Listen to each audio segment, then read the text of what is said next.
বই রচনা হয়েছে, তাহলে সেগুলো আলোচনা কেন হবে না? সেই সব কিছু বিবেচনা করে যেটা আমি খুঁজে পেয়েছি, কিছু কিছু বই থাকে শুধু জ্ঞান বিতরণ করে না, কখনো অভিজ্ঞতা বিতরণ করে। জ্ঞানের চেয়ে সবচেয়ে বড় যে শক্তি সেটা হলো অভিজ্ঞতা। একজন ছাত্রের কাছে জ্ঞানের চেয়ে অভিজ্ঞতা অনেক বেশি।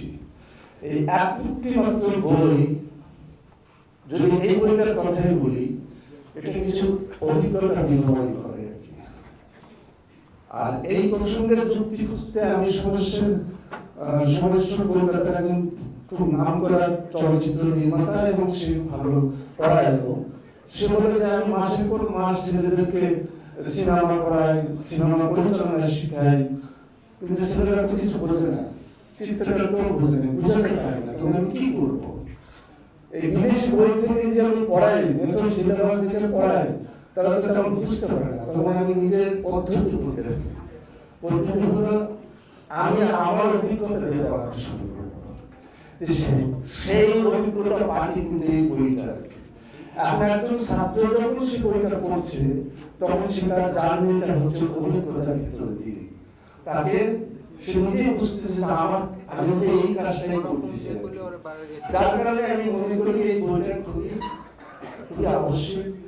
এবং এইরকম ভাবনা থেকেই আপনারা নিশ্চয় প্রভাবের কথা শুনলেন, বিখ্যাত ভারতীয় বাংলা পরিচালক, উনি এবার একটা বের করেছেন প্লাস্টিক।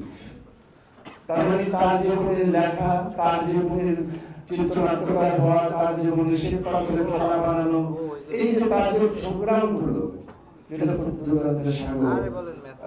বর্ণনা করে গেছে, যে কেমনি করে লেখা হচ্ছে। এই বইটা যদি আমার কৈশোরকালে আমি পড়তাম, তাহলে আমার জীবনের পাঠ বলতে যেত আর কি।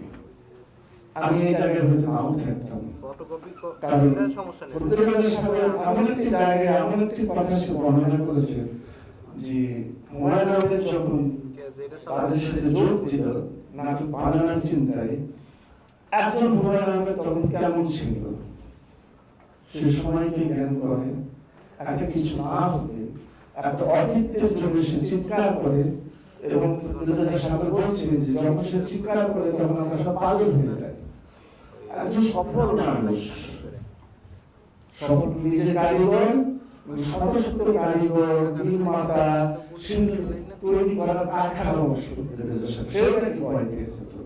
তার মানে এই হুমায়ুন আহমেদের মধ্যে এই গুণটা যদি আমাদের মধ্যে থাকতো, তাহলে আমি যদি জানতাম তাহলে গান সেই সময় অর্জন করে নিতে পারতাম। আর একটা কথা হলো যে একজন হুমায়ুন আহমেদ, একজন শিল্পীকে এক প্রতিভা, এক কাজ নিয়ে কখনোই মিডিয়া জগতে থাকা চলবে না।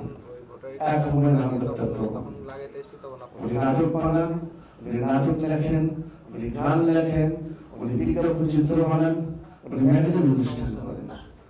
আমি একজন যদি সিনেমা পড়ুয়া হই, তাহলে কি আমি শুধু সিনেমাই বানাবো? সিনেমার সঙ্গে যা কিছু আছে সব কিছু বানাবো। এই বোধটা যদি আমার কিশোরকালে আসতো, তাহলে আমার জীবনটা বদলে যেত।